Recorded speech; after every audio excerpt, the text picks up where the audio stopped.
जहां एक तरफ इन्होंने पूर्वांचल समाज को उजाड़ने का पूरा प्लान बनाया है दिल्ली के अंदर भारतीय जनता पार्टी ने।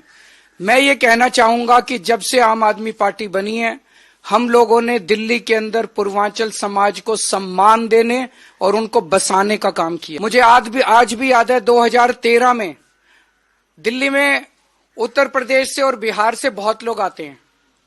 मोटे मोटे तौर पे दो कारण से आते हैं। एक नौकरी की तलाश में आते हैं और एक स्टूडेंट्स आते हैं, पढ़ाई लिखाई करने के लिए आते हैं। अक्सर गरीब तबके के और लोअर मिडिल क्लास के लोग आते हैं। जब वो दिल्ली आते हैं उनके पास पैसा नहीं होता, गरीब होते हैं।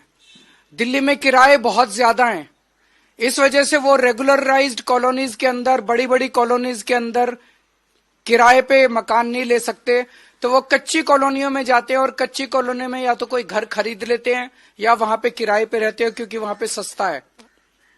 कच्ची कॉलोनियां जितनी है दिल्ली के अंदर 1797 जो कच्ची कॉलोनियां हैं, इनमें आप देखेंगे 80 से 90% रहने वाले लोग आपको पूर्वांचल समाज के मिलेंगे। आज भी मेरे को याद है 2013 का चुनाव। 2013 में जब मैं कच्ची कॉलोनियों में जाता था, यहाँ गोडे गोडे तक, घुटनों तक पानी रहता था, कीचड़ रहता था, आप गलियों में चल नहीं सकते थे। पानी की कोई निकासी नहीं थी, पीने का पानी का कोई सिस्टम नहीं था, कोई सीवर सिस्टम नहीं था, कोई ड्रेनेज सिस्टम नहीं था, कोई सड़कें नहीं थी, कोई गलियां नहीं थी, कोई नालियां नहीं थी, कोई अस्पताल नहीं थे, कोई स्कूल नहीं थे, कुछ नहीं था कच्ची कॉलोनी के अंदर। बस किसानों ने अपनी जमीनें काट काट के, बिल्डर्स ने जमीनें काट काट के और बेच दी थी गलत तरीके से। उन हालातों के ऊपर ये लोग रहते थे। और 2015 में जब मैं मुख्यमंत्री बना, मैंने अफसरों को बुलाया, मैंने कहा हमें यहाँ सड़कें बनानी है, नालियां बनानी है, हमें इनको इज्जत की जिंदगी देनी है। तो अफसरों ने कहा ये काम नहीं हो सकता। मैंने पूछा क्यों नहीं हो सकता?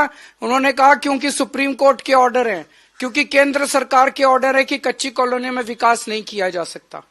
उन सारी अड़चनों को, सुप्रीम कोर्ट के ऑर्डर्स को, केंद्र सरकार के ऑर्डर्स को, हमने सारी अड़चनों को पार करके और कच्ची कॉलोनियों में विकास करना चालू किया। दिल्ली में 1797 कच्ची कॉलोनियां हैं, आज 1650 कॉलोनियों के अंदर हमने पानी पहुंचा दिया है, पानी की पाइपलाइन डाली है। हमने 10,000 किलोमीटर की सड़कें और गलियां बनाई हैं कच्ची कॉलोनियों के अंदर। हमने 6800 किलोमीटर की नालियां और सीवर डाले हैं कच्ची कॉलोनियों के अंदर। हमने 4000 किलोमीटर की पानी की पाइपलाइन डाली है कच्ची कॉलोनियों के अंदर। हमने सीसीटीवी कैमरे लगाए हैं, स्कूल बनवाए हैं, हमने मोहल्ला क्लिनिक बनवाए हैं कच्ची कॉलोनियों के अंदर। हमने उनको सम्मान की और इज्जत की जिंदगी दी है।